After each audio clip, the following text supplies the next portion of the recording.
RJP व इनेलो के संयुक्त उम्मीदवार राकेश तंवर ने आज इनेलो कार्यकर्ताओं की बैठक ली और पत्रकार वार्ता को संबोधित किया।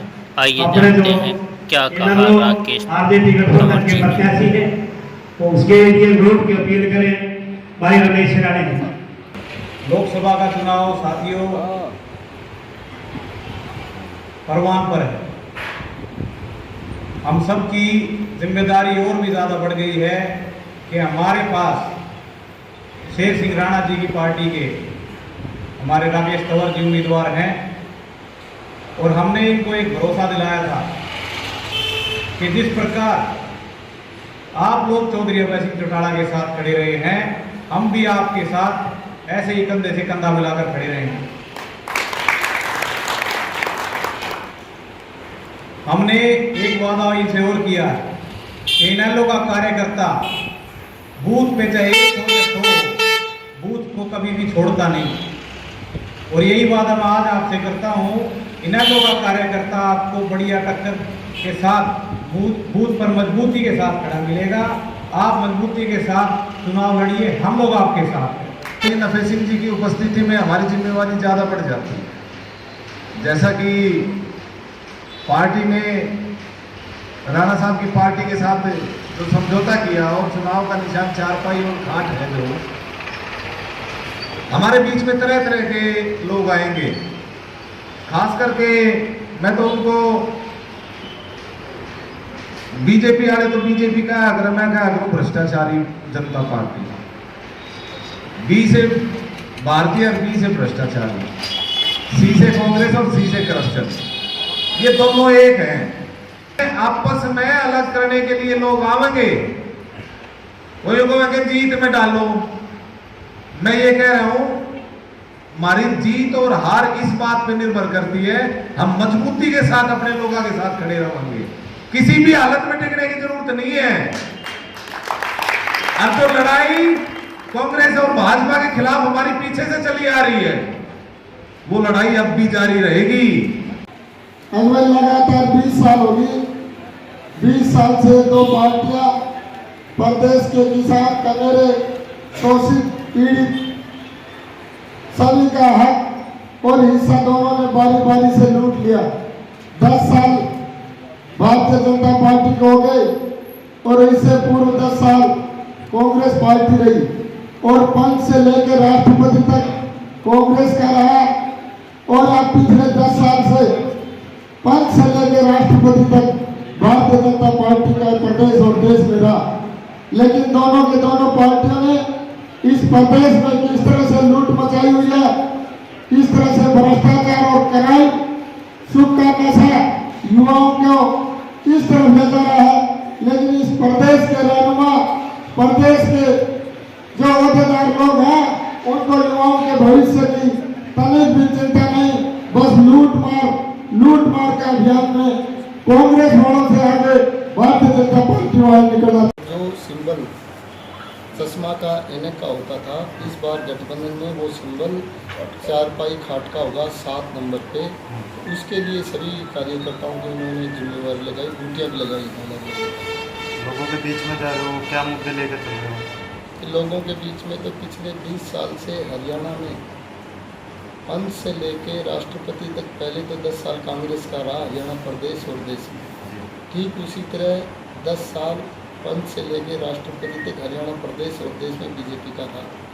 लेकिन हरियाणा प्रदेश की हालत इन्होंने ऐसे कर दी जो कि आप सबको पता है। हरियाणा बेरोजगारी में अव्वल, भ्रष्टाचार में अव्वल, क्राइम में अव्वल, और सूखा नशा युवाओं को बेरोजगारी के साथ साथ सूखा नशा दे दिया। सूखा नशा इतनी प्रकार का सूखा नशा आज गांव में परचूनों की दुकान पे चीनी की तरह सूखा नशा मिल रहा है।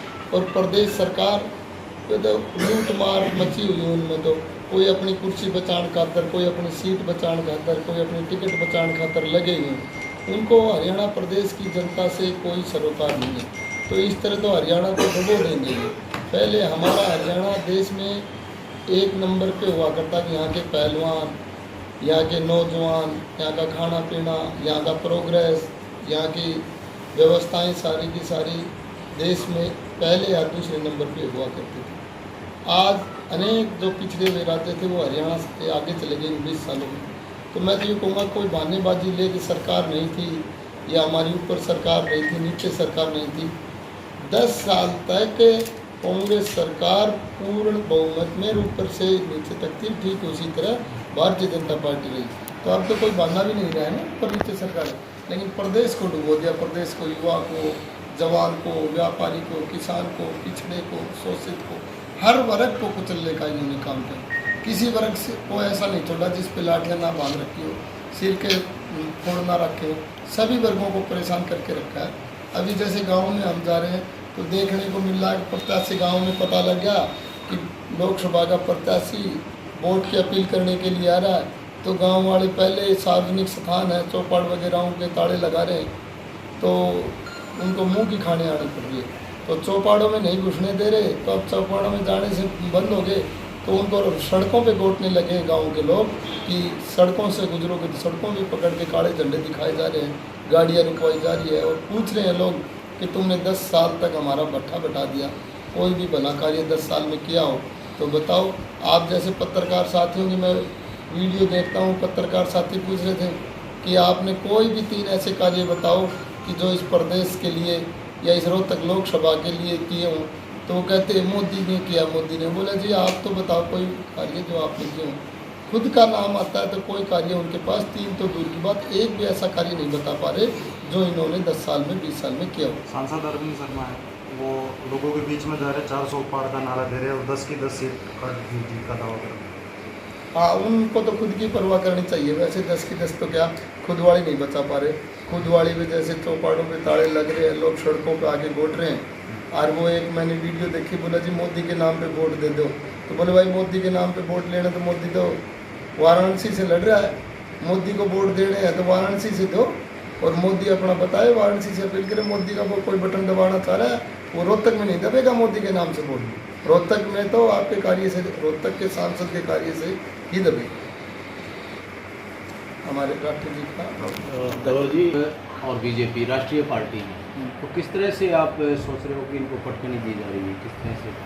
देखो अभी आप देख रहे हैं, आज हमारे NLA को कार्यकर्ताओं ने मीटिंग करी, अच्छे खासे कार्यकर्ता यहाँ थे, लगभग सभी गांव के लोग थे। कल नहीं उससे नेक्स्ट डे 13 तारीख के हमारी रोहतक में NLA कार्यालय में रोहतक जिला के जिला अध्यक्ष जी ने मीटिंग करवा रखी। आज का जो प्रोग्राम इसलिए था, सभी कार्यकर्ता है ना राकेश जी के रूबरू कराने थे, इसलिए मैन कार्यकर्ताओं की मीटिंग थी, पदाधिकारियों की। ये वर्कर मीटिंग नहीं थी, वर्कर मीटिंग होती तो और ज़्यादा आ जाते, लेकिन मैन कार्यकर्ता बुला रखे थे। भाजपा और कांग्रेस से एक जो दुनिया त्रस्त है उनका विकल्प बन के गठबंधन किया गया है, और ये एक अच्छा ऑप्शन जनता को दिया है हमारे नेताओं ने, तो हम इससे काफ़ी खुश हैं। इंडियन नेशनल लोकदल का कितना अहम भूमिका रहेगी? देखिए हमारा जो इंडियन नेशनल लोकदल का संगठन है वो बूथ स्तर तक सारा तैयार हो चुका है हमारा, और हमारा कार्यकर्ता बूथ लेवल पे काम करता है। आज हमारे संगठन की ही मीटिंग थी, लेकिन अगर ये कार्यकर्ता मीटिंग होती तो ये रैली का रूप ले लेती, तो हमें उस चीज़ से थोड़ा समय चाहिए। उस चीज़ के लिए हम संडे या सैटरडे को एक कार्यक्रम बहादुरगढ़ में भी रखेंगे, जिसका आप लोगों को मैसेज दिया जाएगा। ठीक उसी प्रकार मेरे को चौधरी अभय सिंह चौटाला जी की और शेर सिंह राणा जी की जोड़ी दिखाई दे है। इस जोड़ी में हरियाणा प्रदेश और देश में साता परिवर्तन अवश्य होगा, ये बात उस मंच से उन्होंने कही। आज मैं आपको माननीय अध्यक्ष Indian National Lok Dal party Haryana प्रदेश की सबसे बड़ी पार्टी है, सबसे मजबूत वर्कर है, सबसे ज्यादा कार्य करता है, सबसे ज्यादा बूथों पे एजेंट किसी पार्टी के पास आज है तो वो इंडियन नेशनल लोकदल पार्टी है। और पार्टियां तो जो आज सत्ता में है वो तुक्के के नाते से होंगी, कोई जातिवाद के नाते से, कोई धर्म के नाते से, कोई झूठे प्रचार के, आडंबर के, ड्रामे के माध्यम से सत्ता में होंगी। लेकिन इंडियन नेशनल लोकदल पार्टी को अपने मजबूत कार्यकर्ताओं के बल पर आज भी सबसे ज्यादा बूथों पर खड़ी है।